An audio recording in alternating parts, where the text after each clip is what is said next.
Hello, everybody. My name is Drew from the Nesting Eagle podcast. I'm here with my co-host Beth. Beth, how's it going today? It's going. Yeah, I got to apologize. It's life kind of got in the way. We weren't planning on spending this far apart from pods, but I had a sick kid for a while, so it gets in the way, and we got to Life congratulate happens. you on getting a new job, and so like jobs and kids and life in general just got in the way, but we're back and we're excited and we have a pretty packed episode, so we want to let's get right into it. Our first topic, of course, is the Big Bear Nest. They fledged, I think it was on the 2nd and the 7th, so both are out of the nest. This is a shot of Sunny. um, Gizmo was watching her take her first flight. And it was, I gotta say, Beth, that was one of the cleanest flights I've ever seen. Like, usually it doesn't go as graceful as that. So she did a really good job. What'd you think about that? I I thought it was funny that you and I were both laughing about the same thing, that here we talk all about how fledges can go really, really wrong, and she was pretty perfect. I Yeah, it mean, was spot on. And very then, confident. it was really graceful, to be Yeah, honest. So she was taking those little flights, and we've talked about that in past pods about that branching and really working up getting towards the that air. first flight. But she definitely had it down by the time she took that first flight. So that was impressive. She Uh, seemed really ready to go. Like she yeah, was really anxious to, like this is the day I'm going to um take off and I'm going to go over to this branch over in this tree. And, she had a plan sort of set out, it seemed. Um, whereas Gizmo, not so much, but still a great fledge. yeah. Yeah, and then the second one, I'll show that too. As you can see, it's a very similar approach. So that they really like this kind of this offshoot branch. I think it was a good spot for them both to take off. His was a little less graceful. He kind of bounced down here, and if you're looking at our screen down in the right hand corner, and then kind of pop up back up, and then so a little less graceful for her, Gizmo, but as you can see from this, if you can see my mouse is right here. So it was actually a really graceful, not a graceful start, but a decent rest of the flight. So I was impressed. I think they did a really good job, and it's very exciting to see them fledge. So I know a lot of people were invested in this nest, and to finally see it, and it was very exciting. It was. I was very impressed, and I was impressed with the distance that they went. They had a good first flight, and could feel the weight of what they were doing. It looked like Gizmo might have had a slightly awkward landing, but that's not surprising. Landing, figuring out how to land is sort of the hardest part, it seems to me. Um, but yeah, very impressive, a good distance, and you hope they come back to the nest often. I don't know where Jackie and Shadow are going to prefer to feed them, if it'll be back in the nest at all times or where else they'll want to go. But it'd be nice to see them hang out for a little while longer before they're off on their own. Yeah, you ask and I provide. Okay, so the second camera, if you're familiar with the Big Bear Nest, they have a second camera that's kind of set way back, so they're able to kind of zoom in and capture. And they captured part of the family, most of it, with the two fledglings and one of the adults kind of hanging out. And it seems like this is one of their spots that they've been hanging Yeah, out quite a bit at. So. Looks like that is one of their favorite perches. So, it's and very picturesque. yeah, it's a beautiful area. Definitely, you can tell. So they're doing extremely well, and it's great to see. I think a lot of people are put to ease because you never know that fledge can be rough, and they did a wonderful job of getting it started. So it was, And they only get better from there. yeah, yeah. So it's going to be exciting. I know when I was watching this morning, there was still, I think it was like 15, 16,000 people were still watching. So it's definitely a popular nest, and I'm really glad. We're really glad that it's turned out the way it was. You know, it's always rough to lose one of those eaglets, but to fledge two, that's good. You know, as I've said before, about 1.5. Obviously, you can't do that, but that's about the average that fledge from a nest around the country. So them fledging two is good. It's very good. So it's above average. Most of them are going to fledge one, and then there's two, and then there's the triplets and that rare four, but that doesn't happen too much. So. And at this point, Drew, if these were our nest, if this was our nest that we were watching in Wisconsin, it would be done now. Yeah. So this is where we stop collecting data on the birds. They successfully fledged. And that doesn't mean we go away because, Yeah. we want to see how well they're doing. So we check back in with the families and still stop by to see them, depending on, the volunteer and the time that they have. But doing our write-ups on our observations end with successful fledges. Yeah, for sure. Yeah. And the second one of our Wisconsin nests, these are one of the Raptor Resource Project nests in Wisconsin. And this is the soap opera that is Mrs. T and Mr. T and The Trempealeau nest. yeah, the Trempealeau nest. So um, from what I've heard, and maybe Beth, you can fill me in as well. There's still a little bit of drama here and there. Mr. T is coming back the nest at times, but He's it, still taking fish, yeah, so he's got another nest to I don't think any, not that I've heard, and I have not been on this as you know, I just walked in the door yeah, 5 minutes late to get started on our podcast, so I have not checked anything terribly recently. So as far as I know, there is still no um idea of how many chicks are in the other nest yeah, with the other female, yeah. But it looks but like we're assuming at least one. yeah, at least one. And it looks like Mrs. T has done an amazing job raising. I think it's T3. Is that correct? I Yep, don't think they've named them, PE3. given it Yeah, a name of any sort, or I haven't heard anything about what the what they think the sex is either that I've heard, but it's definitely getting that customary white or brown, deep brown. So it's likely maybe the end of June we were talking about yeah. for a fledge around there is probably our best bet. So this one will definitely get more active within the next few weeks, and hopefully everything goes well with the fledge. That should be an interesting situation too. Once this one fledges, I think that second nest, if we've heard, is maybe a little behind this one. Is that, I'm or do we not know? sure, Yeah, I don't know if we have a real good idea of what's going on in that second F. Is it ahead of it? Is it the same time frame, or is it behind? But that should be interesting too. Once the eaglets fledge, how that dynamic works too. Is there going to be some fighting or yeah. whatnot? So that's We all just very know that interesting. Mr. T was very busy Yes. during that.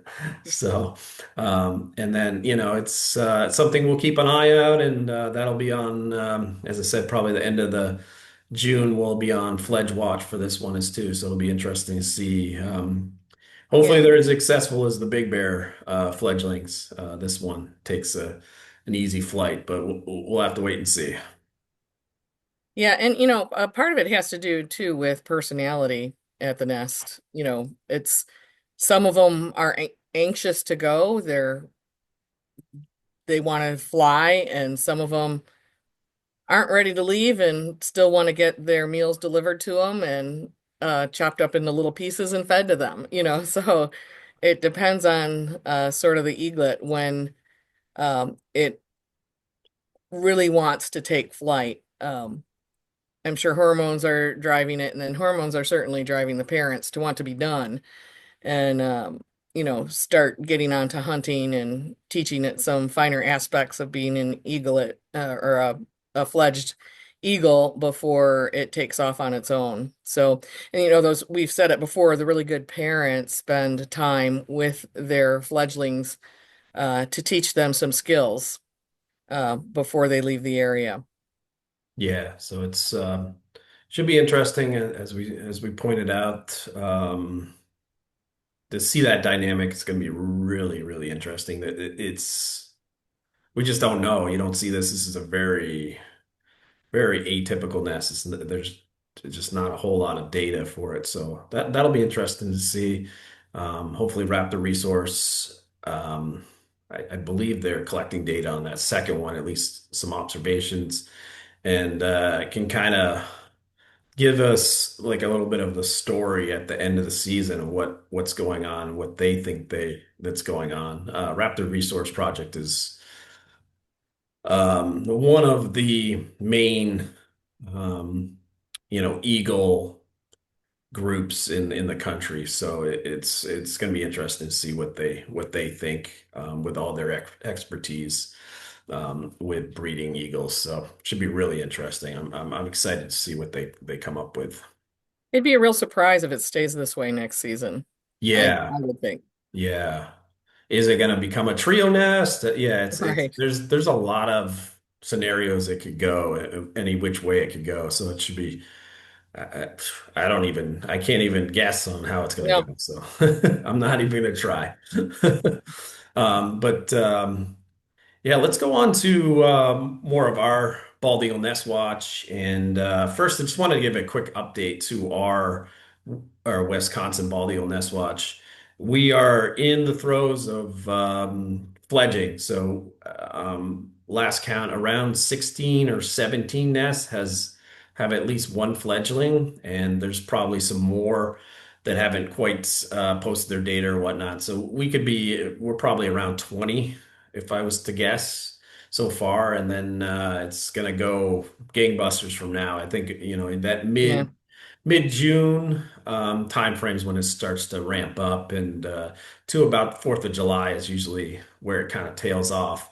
So within the next week or so, it should start ramping up, and then for a couple weeks, we're gonna see a lot of new flights from Eagles in the Wisconsin in our program. So that's really exciting. It's always a fun time. Uh, Hopefully they're all beautiful fledges. yeah, probably not, but Yeah. Yeah. but a lot of times, Well, this is an example of one that apparently went well. yeah. So, All right, so let's um, this is one of your volunteers, Beth. yeah, So I'll this let is the nest that we have in Kenosha County. And Susan F., she took all of these photos. She is a photographer and she's excellent at it. This is her first year watching a nest. And so she captioned these, and I think what she captioned was kind of fun. This was, wow, how'd you take that first leap out of the nest? So it is looking up at its sibling who took off from the nest. And the next shot is the first, we don't know if it was its first flight, but it had definitely fledged and it's up above the nest hovering. Um, and so first fledging showing his ability, how it's done. And then this was dad coming in with breakfast for the non-fledged eaglet. So, bringing food in, and that is just, I have to say, the classic look on an eaglet's face of a parent bringing food in. yeah. It's always a very vocal uh exchange. Yeah, for sure. And so this was she titled this one Fresh Bird Kill. So um Yeah, you see that. Very excited. That's one of the things we use when we're trying to determine a fledge or trying to locate him, because a lot of times, as Beth yeah. knows, when you show up to a nest, it's completely empty the next week, and you're like, oh, okay, where? And you got to try to kind of find the fledglings where they're located, and I'd say the vast majority of the time you hear them before you see them Right. because that dark brown blends in and camouflages them really well. But you'll hear them. They're always squawking and crying for food and attention or whatever, but mostly food. So It's that's, like a 2 minute repeat. yeah, You yeah. know, it's it's very anticipated. You know, I mean, you can, yeah. If you aren't sure if you just heard what you thought was an eaglet, wait 2 minutes, you'll hear it again. Yeah, yeah. So this one was you're on your own. I don't need to feed you any longer.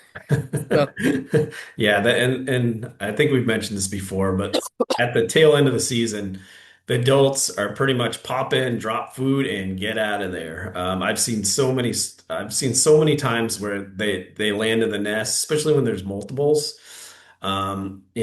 Those triplet nests, it gets really small in the nest very quickly. And the adult a lot of times just gets knocked out of the nest because there's so much excitement. Oh, the food's coming, the food's coming. And the adult just is like, I'm out of here. This is just craziness. I'm getting away from this because you got, three like right. very large 10-week-old eaglets that are hungry and they knock out the adult a lot of times, knock them right out of the nest. So, It's very aggressive. In those nests where maybe enough food supply wasn't coming in, I can't believe how ramped up that gets. I mean, it's you almost have to think twice if you're a parent on whether or not you want to land. You know, can you just drop yeah. it? Because the dust up is pretty intense, trying to get that food. So this one was self-feeding. Yep. So, which they do at the end of the year. This one's definitely old enough to do that. And dad has left the area. He's done his job and he's out.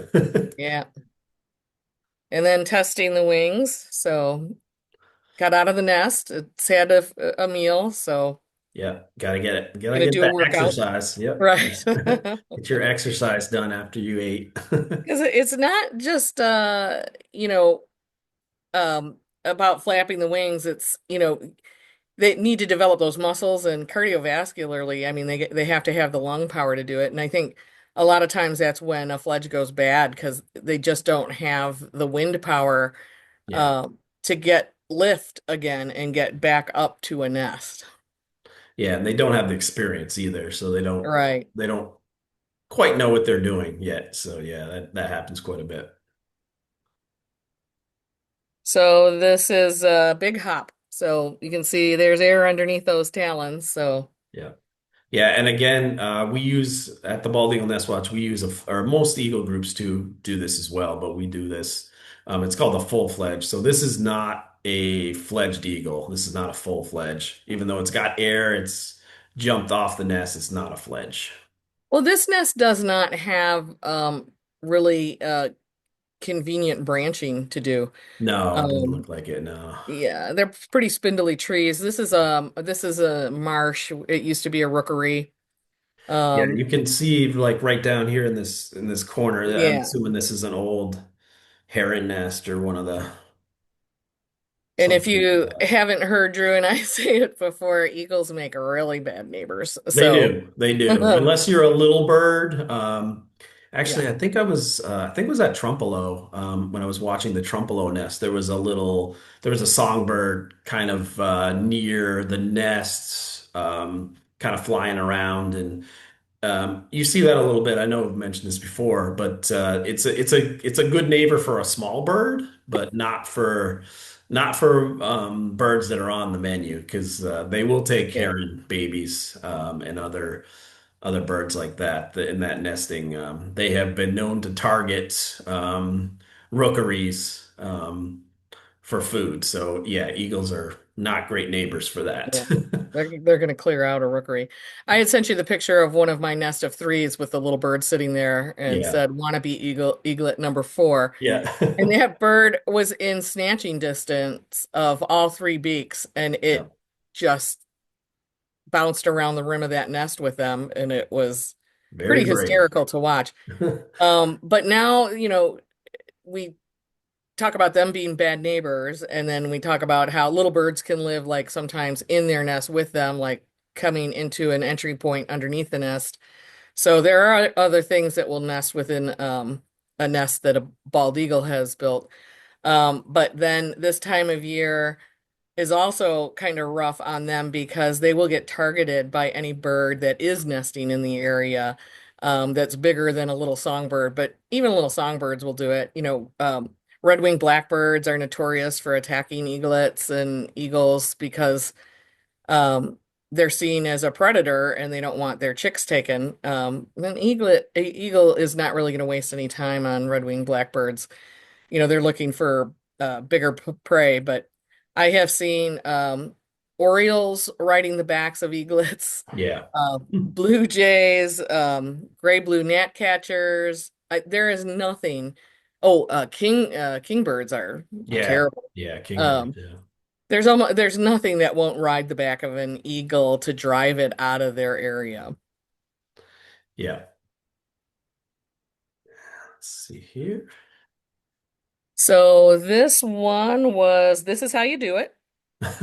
And then she had the next one was just spread your wings and jump. And then you can tell the one in the nest is becoming a bit agitated. Yeah. And so then the next one is no way, Dad brought that meal for me. Yeah, you see the defensive Yeah, yelling at defensive their posturing. sibling. Yeah. And then in the next one, she goes, okay, maybe I'll share if you'll teach me to fly.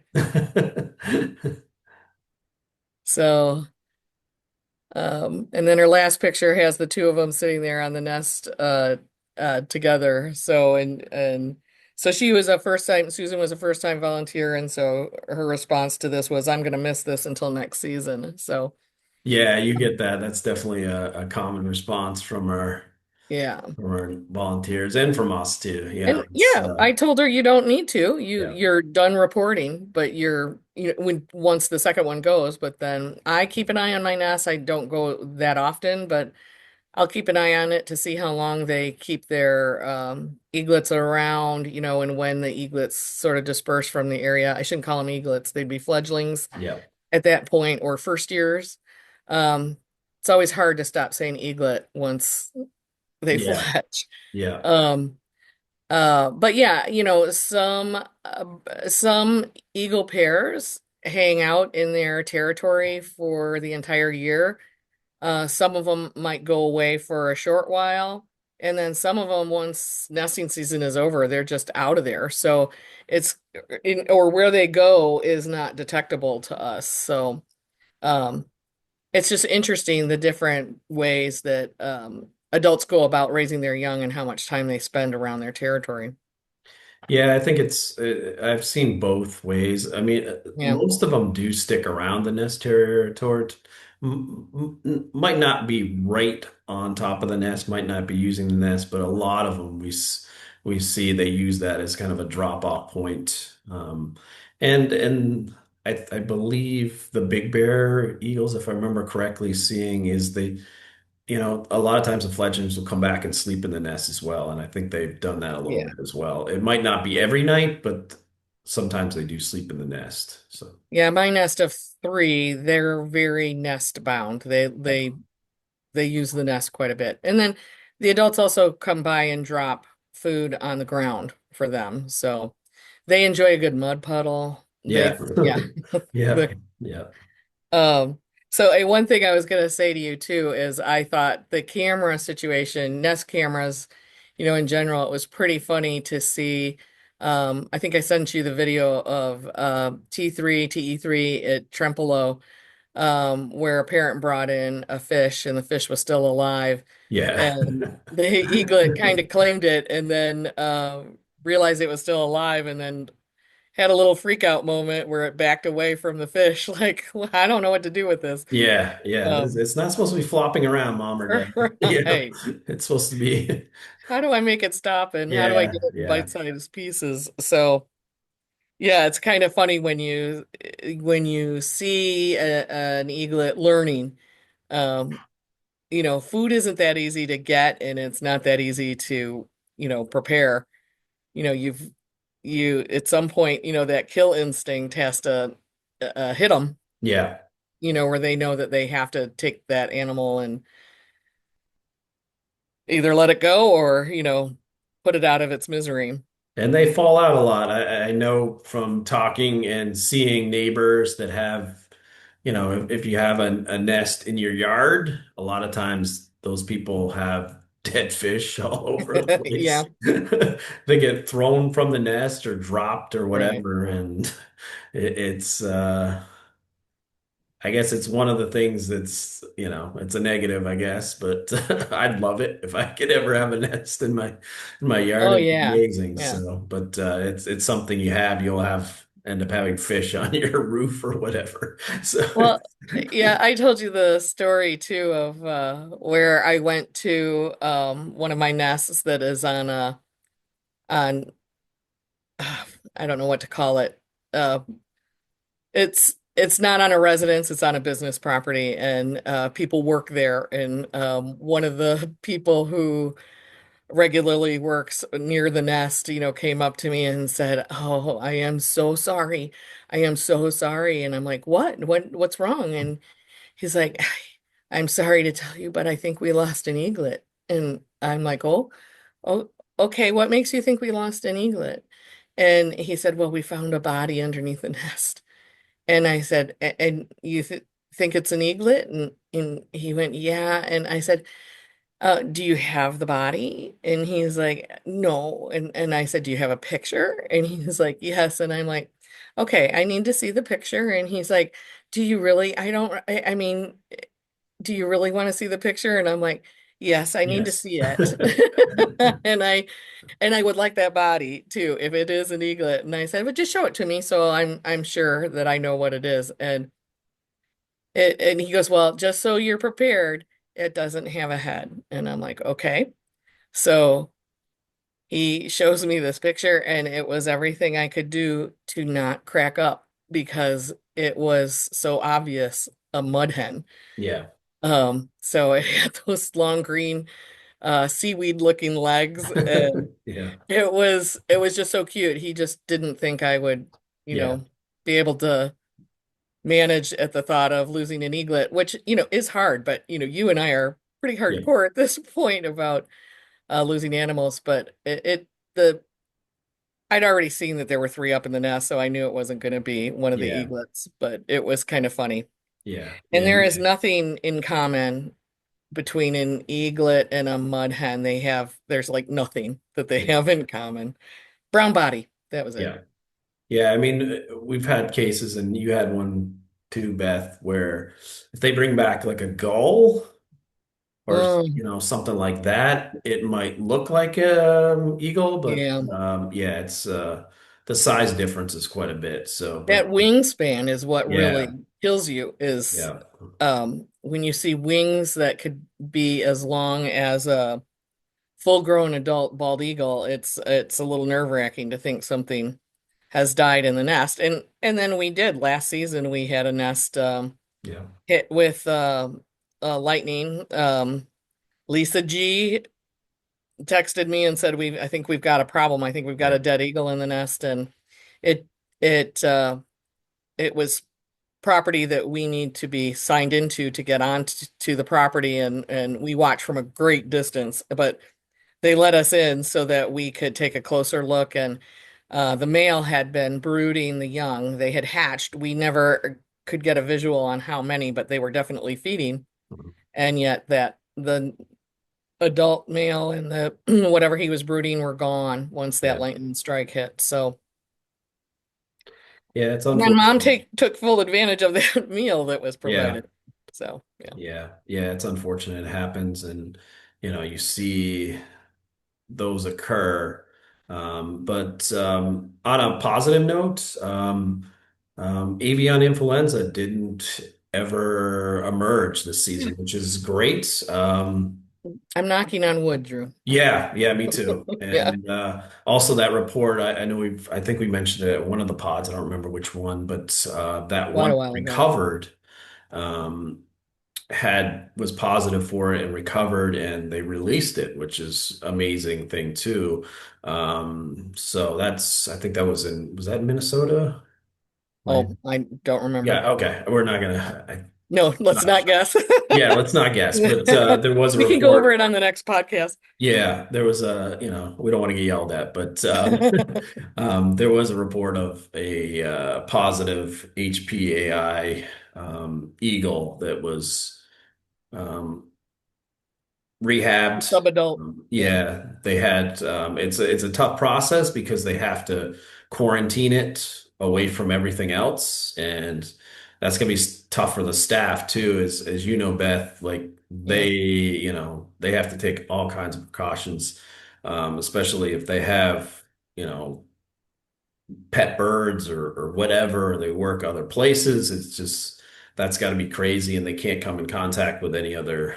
Um, Birds that could get it. So it's a tough process, but they were able to rehab it and release it, which was amazing. So It's um, such a easy virus to transmit yeah, to um, other birds. Um, and not that it has passed to mammals now and it's passed to humans, but um, bird to bird, it's really it's been a killer. yeah, And in December, we were just November and December, it was all around us. bracing for another Yeah. rough season, but I never. mean, we lost adult eagles Yeah, early in the season to it. So and the fact that spring migration happened and it kind of disappeared for spring migration, which yeah, was really a shock.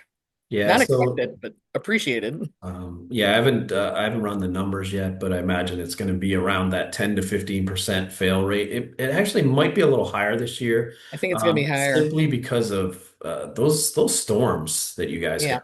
Yeah, Um, Wisconsin got whacked several times with, either really strong wind, tornadoes, really yeah. strong thunderstorms. So, Well, um, Trempealeau is an example of that because she had three chicks and yeah, she only has one. So they got, I believe, in that case, it was cold that got them. And but we were just seeing that sort of epidemic across yeah, the whole United States, where just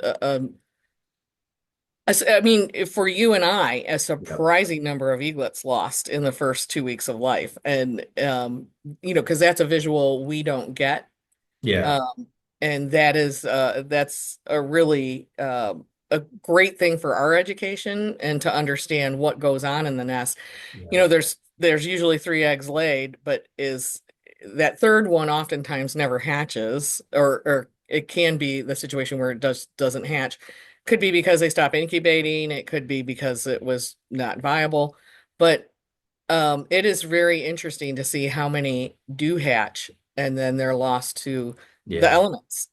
Yeah, as our point of view, we don't see that, and it can be a situation where there are three eggs hatched. It could be the oldest one could hatch, the middle one might not be viable, and then the third one might hatch. So it's hard to say, but it's as I mentioned earlier, if they get two to fledge, that's a win. Yeah. Even one's a good season for Eagles, so that's always positive. So yeah, I think we'll have more of a recap as we go along and getting into the end of the season into July. We'll have a better idea of what the numbers look like, but so far it looks like it's overall pretty positive, maybe a little higher than usual with the strong storms that knocked out some nests that was surprising. We definitely lost more, trees, nest trees or nests coming down. It seemed to be a little higher than usual, but we'll have a better idea, later on in the summer. So What's hard that people might not know or understand about what we do is that as we're doing this, and the Wisconsin DNR is letting us know about nests. We have a lot of people who let us know. So as we're going through the season, we have nests that we're losing to storms, but we have nests that we're adding all the time yeah, because we have a new nest that's been discovered in our territory. So I think this year was just crazy with nest loss because we had three in my area, which is unusually high, but then we added several more nests. So yeah, at what point do, the statistics are constantly fluctuating. Yeah, for sure. Yeah. So Yeah. Well, I think we'll wrap it up there. As we said, subscribe, like, send us comments. I was thinking about this today is if there's a lot of Nest cams out there. If there is a Nest cam that we haven't highlighted that you really like, let us know about it, and we'll take a look and we'll highlight it. There are some up in Canada that are a little bit later on in the process, and we'll be going into the summer. So we'd love to highlight those nests too as well. So let us we know do about them.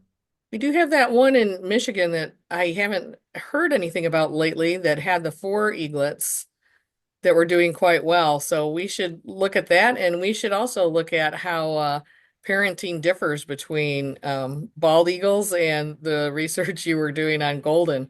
Yeah, yeah, that's one that's interesting. I think I saw at that nest. I think it's down to one. So they're very they golden eagles almost.